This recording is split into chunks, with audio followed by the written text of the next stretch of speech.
contoh kasus aliran laminer. Yang pertama, sedikit review, adalah aliran laminer sebagai perwujudan dari kebocoran hydraulic oil dari ruang bertekanan tinggi ke ruang bertekanan rendah yang ada di bagian bawah melalui clearance yang kecil. Beberapa situasi telah memudahkan kita menganalisa aliran ini, antara lain karena celahnya yang sempit membuat aliran ini segera mencapai fully develop, sehingga dia tidak lagi aliran di antara celah dari dua pelat datar sejajar yang dua-duanya diam ini, modelnya ini, nanti dilihat lagi, ini tidak lagi dipengaruhi sumbu X kalau dia mengalami fully develop. Boundary layer yang berkembang pada celah yang kecil ini segera satu sama lain bertemu hampir pada ujung masuknya. Ini model di antara dua pelat ini sebenarnya adalah kejadiannya di clearance antara piston dan silinder. Gitu kan? Nah, panjangnya ke arah span itu arahnya tegak lurus aliran ini, yaitu ke arah sumbu Z. Panjang ukuran pelat ke arah sumbu Z ini jauh lebih besar dibanding lebar celahnya. Sehingga sesuatu yang terjadi di ujung kiri dan di ujung-ujung span ini dianggap tidak mempengaruhi secara mayor dari properti aliran pada celah, sehingga dianggap dia juga bukan fungsi Z, gitu ya. Oh, kalau begitu dia bukan fungsi X lagi, tidak dipengaruhi, bukan fungsi Z juga, ya. Tetapi aliran ini jelas pasti dipengaruhi sumbu Y, karena aliran viskus ini gesekannya ada di dua pelat searah sumbu Y ini, ya, sehingga celahnya mempengaruhi porsi gesekan dalam jumlah yang berbeda, gitu ya.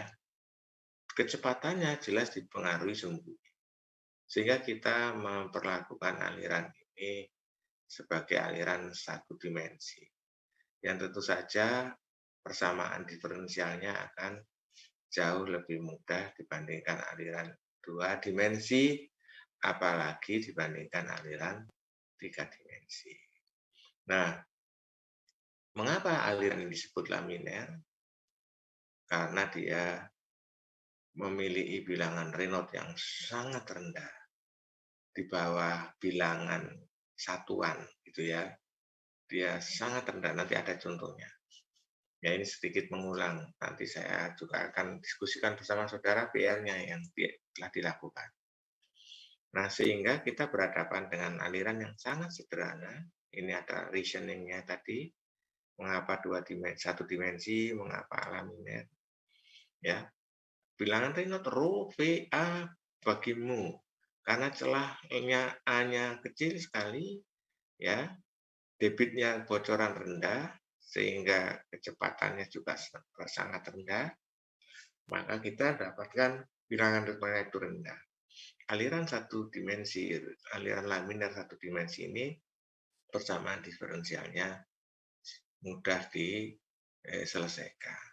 Ini yang kemudian telah saya terangkan kepada saudara. Ini seperti biasa kalau kita mendapatkan persamaan momentum, ya, yang perlu saudara kaji di rumah adalah mengapa Fsx ini sama dengan, yaitu alasannya karena fully developed flow, gitu kan? Kontrol surface masuk dan keluarnya, ya, momentum masuk di kontrol surface 1 dan 2 sama besarnya, karena velocity profile untuk fully developed flow itu tidak berubah dalam arah X, sehingga Fsx sama dengan 0. Lalu dijumlah gaya-gaya ke arah X itu. Yang ada adalah gaya tekan di permukaan penampang masuk kiri dan kanan, yang tekanannya diprediksi dengan deret Taylor, sementara di pelat atas dan pelat bawah bagian dalam, pelat atas dan pelat bawah bagian dalam, yang mana ini ya terjadi tegangan geser ke arah X. Yang diambil itu adalah permukaan dalamnya, ya pelat ini.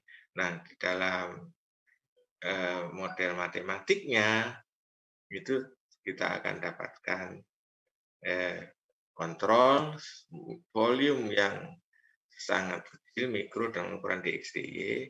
Dalam hal ini, untuk mewakili bagian dalam pelat atas dan bawah, tentu kontrol volume kecil ini akan berada pada permukaan atas luar dan bawah luar. Karena kalau diintegrasikan, ini kan pergi ke sana. Seret. Plek, nempel kan, ya, pada bagian fluidanya dia ada di bagian luar karena biar berinteraksi dengan surrounding. Nah, singkat katanya, saya tidak mau kuliah ini lagi karena habis waktu saya. Kita sudah dapatkan bagaimana persamaan medan kecepatannya. Nah, sedikit saya ingin ulas bahwa hanya aliran laminar yang memiliki boleh mengaplikasikan rumus tegangan geser atau disebut rumus tegangan geser aliran laminar ini. Disebut juga rumus Newtonian fluid ya untuk tegangan geser.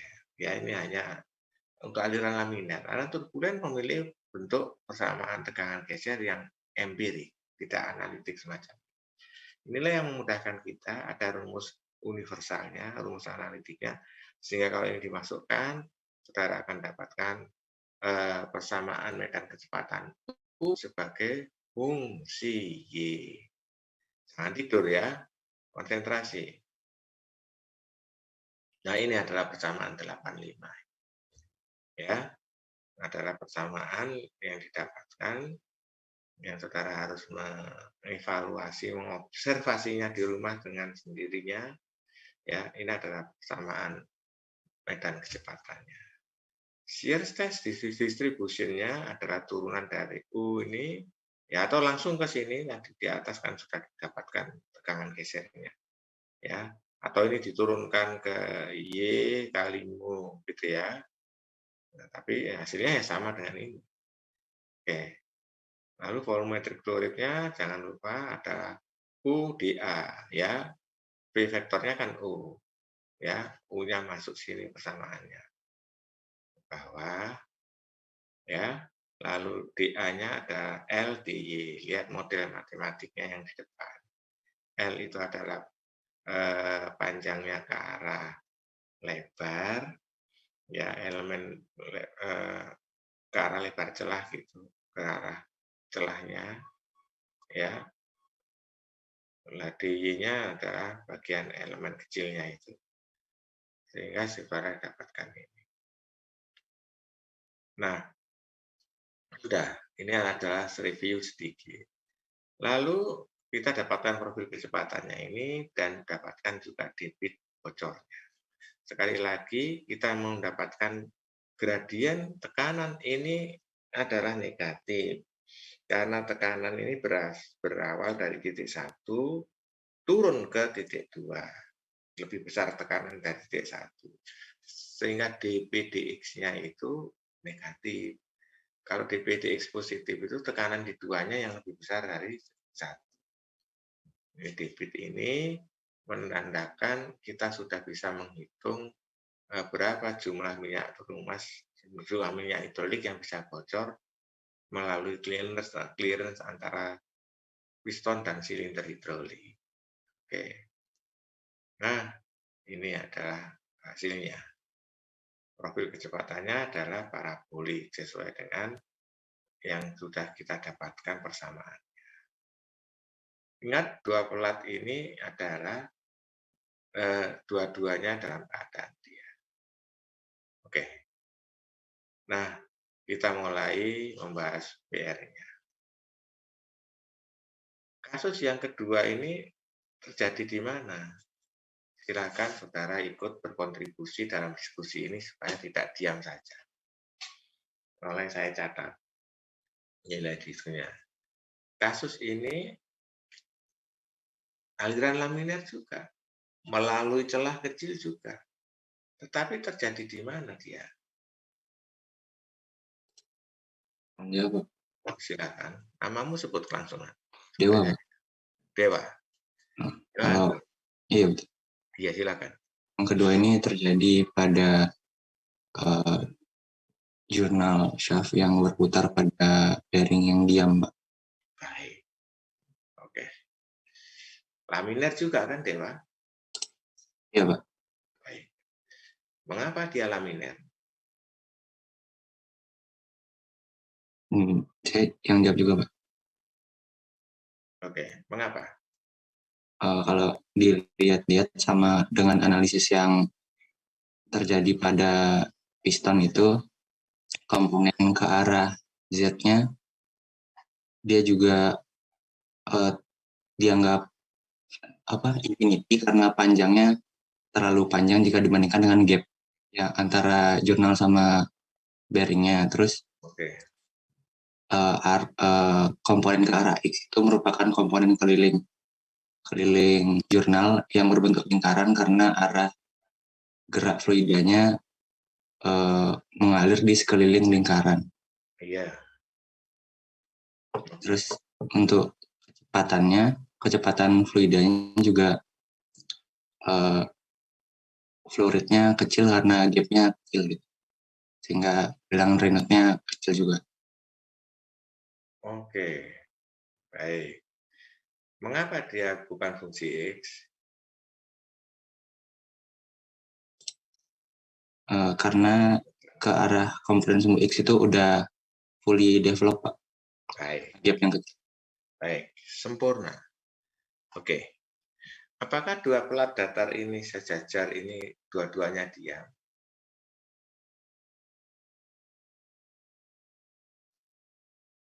Dalam kasus ini? Tidak, Pak. Apa? Tidak, yang di atas bergerak dengan kecepatan omega kali A. Oke. Omeganya milik poros jurnalnya ya? Iya, Pak. Jurnal saja. Baik. Oke. Nah, menurut kalian, bagus Dewa. Kamu sudah selalu siap untuk berkuliah. Baik. Menurut saudara, yang lain juga silakan. Apakah kasus ini yang akan dimodel matematikan dalam aliran melintasi celah di antara dua pelat datar sejajar yang satu bergerak dengan kecepatan konstan itu harus dimulai analisa formulasinya dari depan kah? Atau bagaimana? Atau kita bisa mengirit waktu ini. Nah, ini kan kasusnya. Loh, kok mirip, Pak? Oh, tidak mirip. Oh, bukan ini kasusnya. Ini kan kasusnya. Nah, ini. Yang ini sekarang ini. Nah, ini kok sangat mirip ya, Pak? Baik. Dua pelat datarnya ada. Baik. Kontrol volumenya dengan lebar dx, panjang dx, lebar dy, juga diambil sembarang. Oh, baik. Ya, akan diturunkan dengan Taylor series juga, tekanan maupun tegangan gesernya. Oke. Ya, reasoning itu sudah saya terapkan semua. Nah, kita mau menerapkan persamaan momentum Newton 2 ya untuk menganalisa mendapatkan persamaan medan kecepatan. Apakah kita juga akan menggunakan turunan integral fsx sama dengan 0 juga sejak depan ataukah bagaimana menurut saudara? Apakah kita perlihatkan ya supaya saudara harus mulai dari sini kah? Ya, dari sini mana Pak? Ini fsx, fbx ya sama dengan 0. Lalu meramal tekanan dengan deret Taylor, lalu merawat tegangan geser dengan deret Taylor, lalu dilanjutkan menjumlahkan sigma Fsx sama dengan 0, ya. Apakah mulai dari sini atau dari mana enaknya? Nah, ini sudah saya kasihkan.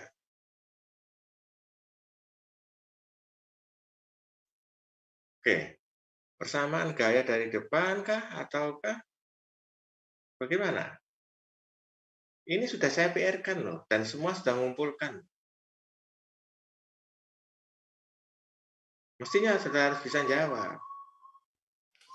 Mungkin bisa langsung masuk ke U-nya, Pak, mencari U-nya, profil. Siapa ini? Sebutkan nama dulu, nak. Biasakan Iya, gitu. saya Nada. Nada. Nada, menurut Anda, apa yang terjadi? Mungkin Pak, kalau yang saya baca dari tugasnya itu, sebenarnya konsepnya hampir sama. Cuman yang perbedaan digunakan itu hanya boundary, kondisi batasannya aja sih Pak. Oke. Karena platnya yang kedua itu bergerak, jadi batasan untuk Y pada ketinggian A itu kecepatannya sama dengan kecepatan plat. Baik, baik. Lalu kalau sudah gitu, kamu nyarankan apa? Apakah dimulai dari depan penurunan soalnya ini? Kalau tidak, dimulai dari mana?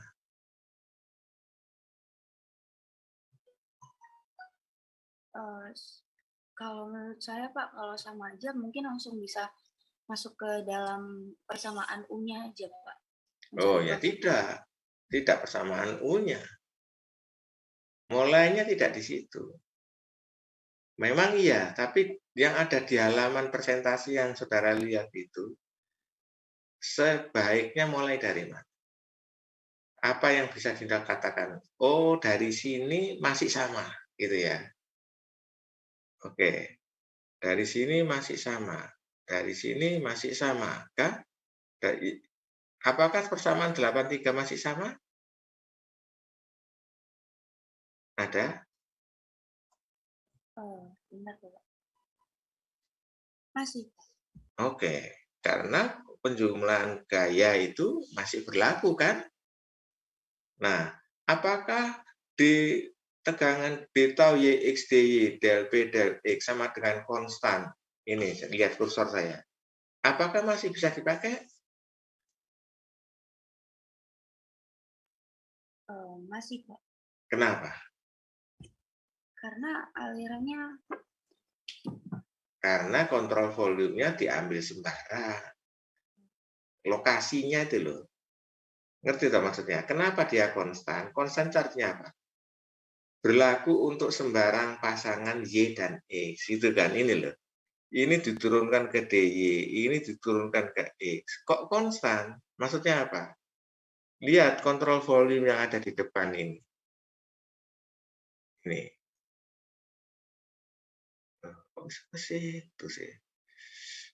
Ya, lihat kontrol volume yang ada di depan sih. Apakah letaknya ada di sini ini ada pertimbangan tertentu? Jawabnya pasti tidak. Kalau begitu boleh di sini, Pak. Boleh. Kalau boleh gitu di sini. Lihat kursor saya ya, supaya di sini di situnya saudara ikuti. Dan boleh di mana-mana di ruang laluan ini. Oh, kalau begitu, kalau terjadi sebuah persamaan itu disebut konstan, berarti apa?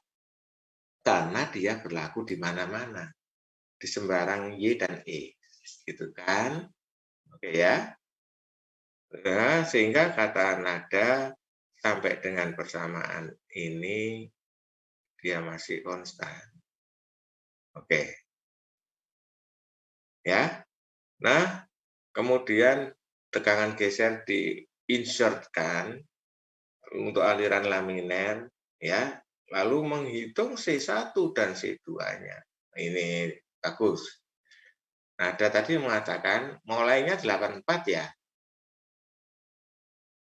Langsung ke persamaan U, gitu ya. Halo? Cendanis? Iya Pak, benar. Maaf, sinyal saya agak buruk Pak. Oke. Nah, karena boundary condition-nya pada U sama dengan A sama dengan U besar, kecepatan pelat yang sama dengan omega kali R, maka tentu dia dapatkan C1-nya berbeda. Ya, C2 sama dengan 0 tentu saja untuk U sama dengan untuk Y sama dengan 0, U-nya 0, ya C2-nya 0. Oke, C1-nya. Lalu dapatkan persamaan medan kecepatannya sama. Oke. Nah, saudara, sekarang jawab pertanyaan sulit ini. Bintangnya bisa 5.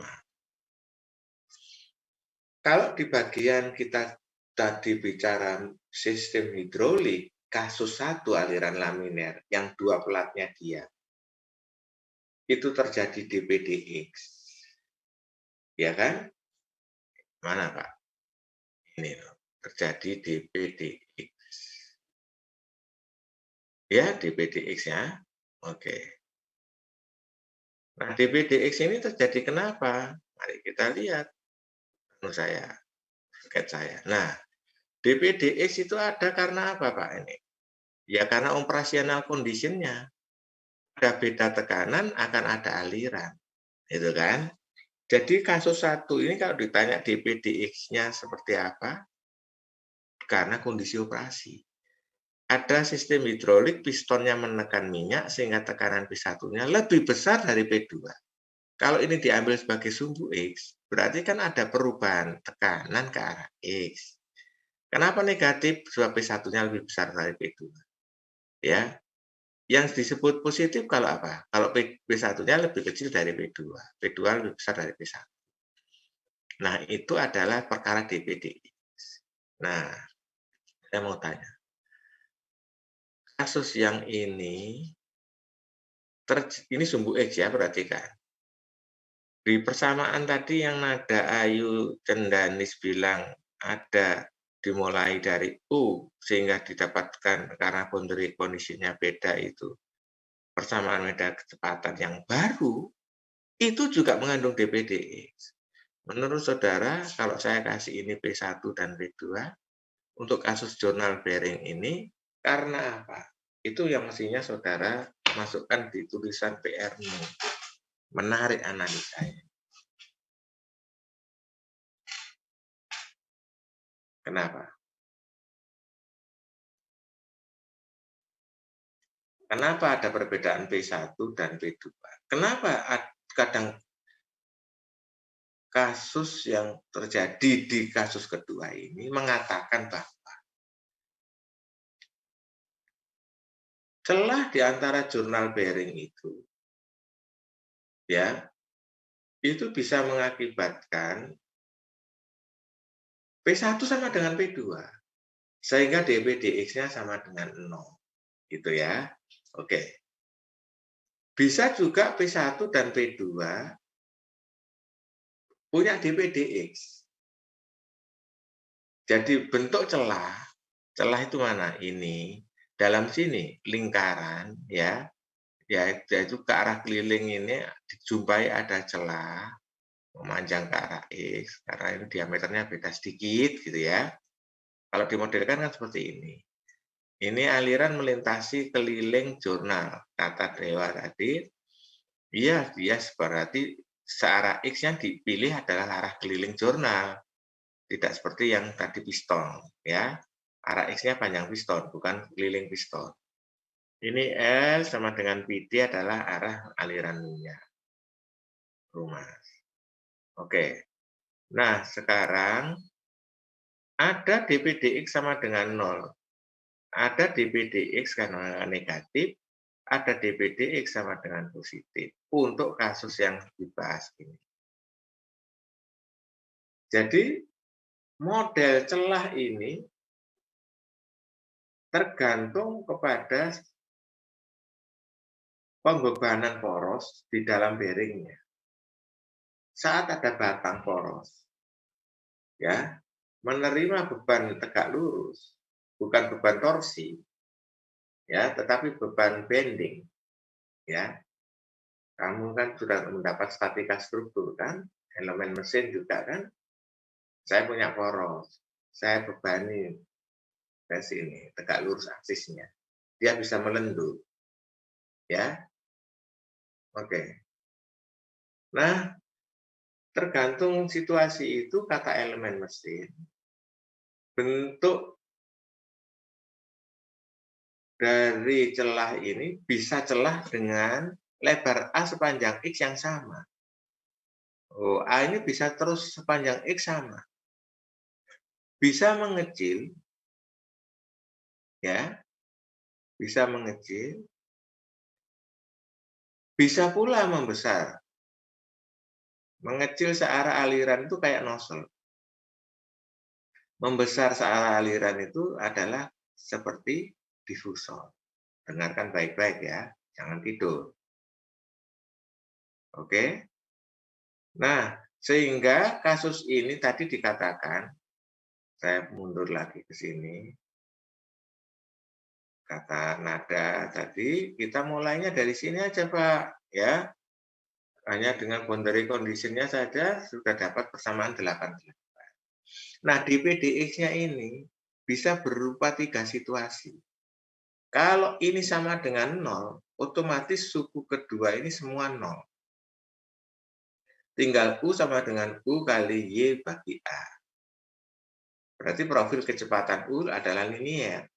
Pada Y sama dengan 0, U-nya 0. Pada Y sama dengan A, U-nya sama dengan U besar.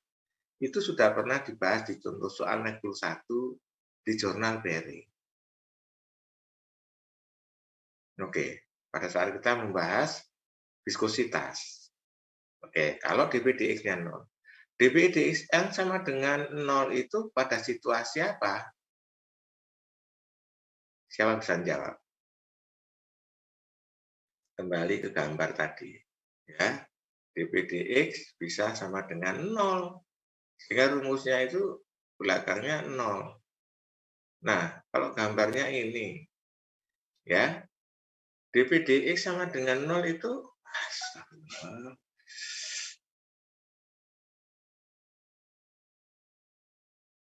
Nah, dpdx sama dengan 0. Itu bentuk celahnya seperti apa? Saya baru ngomong loh. Izin menjawab, Pak. Siapa namamu? Rizal Haidar, Pak. Rizal Haidar. Silakan. Iya, Pak. Itu kalau dpdx sama dengan 0 berarti luas penapangnya itu sama terus gitu, Pak. Jadi Oke. nggak ada perubahan tekanan. Kenapa? Jadi, Kenapa nak kok gitu? Oh, itu Pak, geometri kan bukan geometri diffuser maupun nozzle, jadi kecepatan aliran tuh nggak diperlambat atau dipercepat, jadi nggak ada perubahan tekanan. Oke. Kalau dipercepat, terjadi perubahan tekanan berarti? Iya. Ya. Aliran yang seperti apa yang dipercepat, Rizal? Kalau di nozzle, Pak. Iya, kalau celahnya menyempit, gitu ya? Iya. Oke. Karena kecepatannya naik, tekanannya turun. Gitu kan? Iya, Pak. Oke. Kalau dia diperlambat, bentuk celahnya seperti apa? Membesar, Pak. Membesar. Kayak difusor? Iya, Pak, kayak diffuser. Oke. Karena kecepatannya diperlambat, berarti tekanannya naik. Gitu ya? Baik. Nah, persamaan apa yang mengatur itu? Persamaan Bernoulli, Pak. Bagus. Perfect kamu. Oke. Persamaan Bernoulli. Ya. Persamaan Euler juga mengatakan itu. Baik. Nah, yang mana yang dpdx sama dengan 0, yang tekanan P1 sama dengan P2. Celahnya selalu konstan lebar A-nya sepanjang X. Kalau P2 lebih besar P1, P2 lebih besar P1, Rizal, dpdx-nya gimana? Positif negatif? Kalau P2 lebih besar itu negatif. No, positif, Pak. Positif. Lihat grafik kalkulus itu. Ya. Oke. Nah, poros yang berbeban bending, ya, cenderung, misalnya apa Pak? Poros berbeban bending. Misalnya pada internal combustion engine, atau misalnya pada poros pompa reciprocating dan kompresor reciprocating yang sedang menerima proses kompresi. Connecting rod atau piston rod akan ditumpuk oleh poros jurnal. Ya, yang dipegang oleh poros jurnalnya ditumpuk oleh bearingnya. Dalam kasus dia sedang kompresi, maka bisa DPDX positif, bisa DPDX negatif. Kata yang menuliskan buku. Oke, ini pertanyaan paling sulit. Sedangkan DPDX yang 0 adalah pada saat poros jurnal tidak berbeban. Dia hanya berputar beban torsi dalam bearing. Maka ininya kasus paling mudah kalau DPDX-nya 0. Nah, saudara sekalian, model matematik yang dikembangkan kasus ini, tadi Nada sudah mengatakan, juga mengatakan berlakunya FSX sama dengan. Padahal Dewa bilang FSX sama dengan 0 itu tatkala dia boleh develop. Karena profil kecepatannya sama di 1 dan 2 yang berbeda X. FSX sama dengan 0. Momentum di kontrol surface 1 inlet sama dengan yang di 2 outlet. Ya, oke. Nah, saya mau tanya nih. Tak kasih bintang 10 kan. Yang bisa jawab. Apakah ada yang aneh yang sedikit dipaksakan dalam kasus ini? Maksud saya, pada saat DPDX negatif atau positif, pada saat celahnya menyempit atau lagi membuka, apakah kita masih boleh menerapkan asumsi fully developed loop? Pada saat ada ketirusan di celah A, baik menyempit maupun membuka, ya, sementara kecepatannya bisa berubah ke arah X, kecepatan rata-ratanya berubah kan? Iya kan? Halo? Kalau porosnya menyempit, celahnya menyempit atau membuka, apakah kecepatan rata-ratanya boleh sama? Halo? Beda. Apa? Berbeda. Berbeda. Ya kan?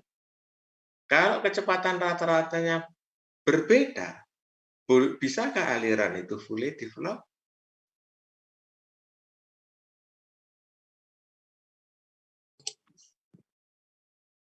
Sebenarnya Tidak, Pak. kenapa? Karena kecepatan rata-ratanya berbeda. Ya, distribusi velocity profile-nya nggak mungkin sama. Fully develop itu tatkala ke arah X, aliran punya velocity profile nggak mau berubah lagi. Itu ada syaratnya ya. Kamu camkan betul. Jangan hanya ngerti fully develop, tapi nggak ngerti argumen lanjutnya. Yaitu apa?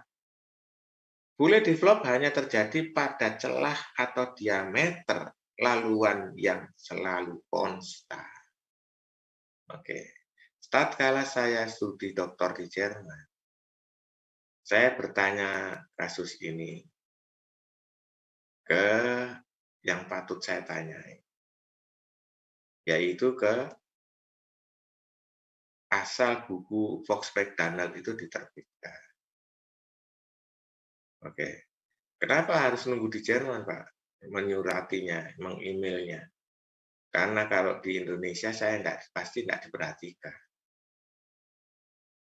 Melihat tempat saya belajar, dia pasti sangat respect dalam itu. Nah, saudara, ternyata jawabannya. Pertanyaanmu bagus sekali, anak muda, gitu ya. Dulu saya masih muda saya. Oke. Yang terjadi itu seperti dia bilang. Tirusnya yang kayak nozzle atau yang kayak difusor tidak terlaluan, hanya sedikit. Tahu ya, persentase ketirusan akibat ban bending itu bukannya besar. Nanti kalau besar, lendutannya kan tidak rusak porosnya. Jadi searah X dengan panjang pi kali D itu hanya sedikit dia mentirus, baik menyempit atau membuka. Ya, dalam kasus itu saya katakan di PDX-nya ada, tetapi diasumsikan karena ketirusannya sangat kecil kadarnya. Kayak gini loh, nak. Kamu ada di Surabaya, gini ya, ini. Ya, perhatikan. Seseorang ada di Surabaya. Ini, lihat kursor saya. Memegang benang di atas kepalanya. Oke. Temannya ada di Mojokerto, di sektor 2. Ya. Oke, jauh enggak Mojokerto Surabaya? Jauh kan dibandingkan clearance ini. Oke. Terus yang ada di Mojokerto kamu suruh gini. Turunkan tingginya 2 cm saja. Dalam panjang 50 kilo, ini turun 2 cm. Nampakkah benangnya turun? Tidak, hampir tidak. Tidak nampak. Sebenarnya turun kalau diteliti betul. Tetapi gak terasa karena panjangnya itu tangannya ya dia sangat lemah. Oke. Demikian pula kalau yang ada di Mojokerto ini kamu tingkat naikkan 2 cm. Pelebaran celahnya ini ada sebenarnya. Tapi dilihat 50 kilo naik 2 cm hampir nggak terasa. Itulah yang dia katakan. Maka jangan risau mengasumsikannya bisa boleh develop. Gitu loh. Nah, karena tekanannya itu ada diperlukan untuk tribologi atau ilmu tentang pelumasan poros di jurnal bearing. Oke ya. Jadi Anda dapat pengetahuan yang komplit. Makanya bab tentang ini mestinya ujiannya bukan menghitung. Ujiannya mestinya adalah ujian menjelaskan. Kayak yang diterangkan Dewa, Nada, Rizal tadi. Oke? Jadi seperti itu. Nah, sudah. Lanjutannya adalah tentang ini. Tentang menghitung medan kecepatan sudah, ya. Dan menghitung flow rate-nya, tegangan gesernya adalah linier, ya.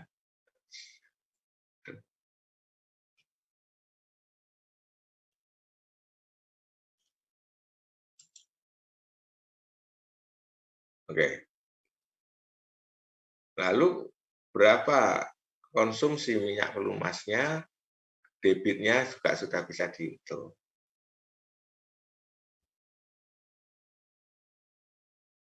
Kecepatan rata-ratanya adalah bisa dihitung ini.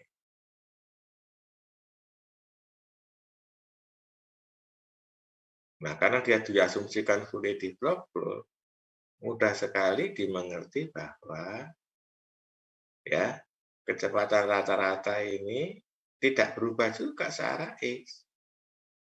Ya, ini ada keanehannya yang sangat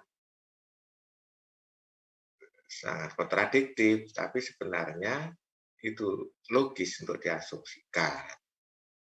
Nah, lalu gambarnya adalah ada reverse flow, ada yang tidak reverse flow seperti ini. Nah, yang mana Pak profil kecepatannya? Kalau dia dianggap itu PDX sama dengan 0, yang linear ini. Kalau DPDX negatif, gabungan linear dengan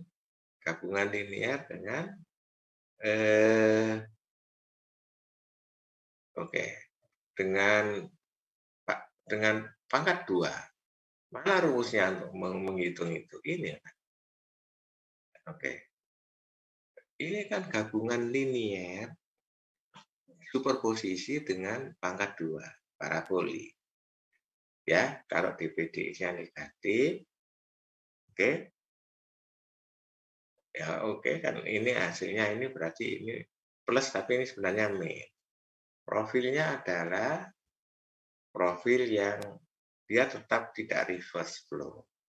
Nah, DPDX positif itu artinya dia menghadapi adverse pressure yang ada di sebelah sana. Sehingga dia profilnya ini. Ketiga kondisi mengisyaratkan di bagian pelat atas kecepatannya sama dengan mana U besar? Ini U besar. Ya, di pelat bawah kecepatannya sama dengan ya. Ini contoh soalnya dibaca. Crankshaft ya, yang saya ceritakan, journal bearing automobile engine is lubricated by SAE 30 engine oil. Ini dari tabel didapatkan viskositas tentu saja. The bearing is 3 inci diameter. Nanti dikalikan PD adalah berarti panjangnya pelat. Mempunyai diameter clearance 25 per 1000 ya, dan berputar dengan 3.600 rpm. Panjang poros jurnalnya 1,25 inch, ini yang ke arah Z. Ya, the bearing tidak berbeban, so the clearance is symmetric. Nah ini, bearing tidak ada beban, hanya torsi yang dia punya. Tidak ada beban tentang bending akibat tekanan. Tentukan the torsi yang diperlukan untuk memutar jurnal dan power yang didistribusikan akibat gesekan. Ya, ini adalah gambaran ukuran problemnya. Nah, kalau tidak berbeban, persamaannya adalah persamaan tekanan gesernya hanya seperti ini. Dan kecepatannya adalah mu kali kecepatannya adalah U besar kali Y dibagi A. Kalau diturunkan ke Y akan dapatnya sama dengan ininya sama dengan 0 karena tidak berubah. Laminar flow steady satu dimensi ya. Ini hanya bukan fungsi X ya. dPdx sama dengan 0. Nah, kemudian berarti omega kali R adalah U, hanya dihitung. Berapa tegangan gesernya? 90,5 pound force per feet kuadrat.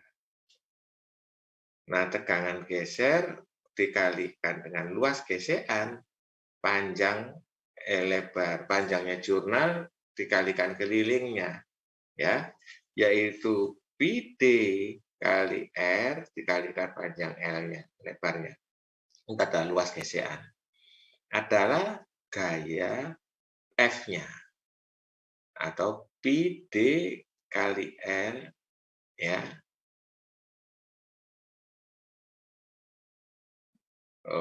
Tegangan gesernya kali luas pokoknya ya. Ya, PD kali R dikalikan R jadi torsi gitu ya. Oke. Torsinya didapat.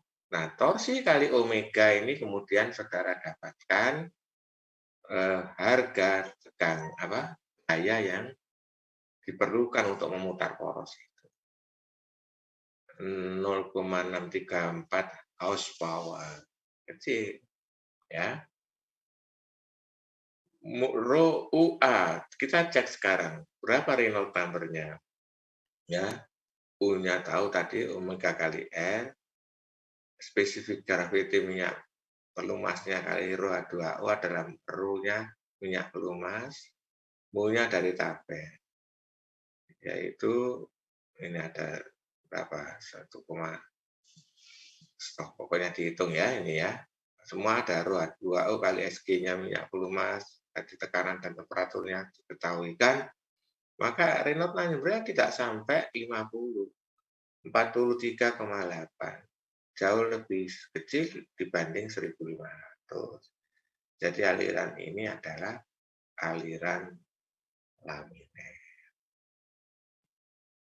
Nah, kasus ketiga aliran laminer agak kompleks sedikit, tapi masih laminer satu dimensi, yaitu aliran dengan debit rendah melalui pipa kecil, ya seperti pipanya ya, air conditioning system di kondensornya ya di belakang itu, pipanya kecil ya, dan dia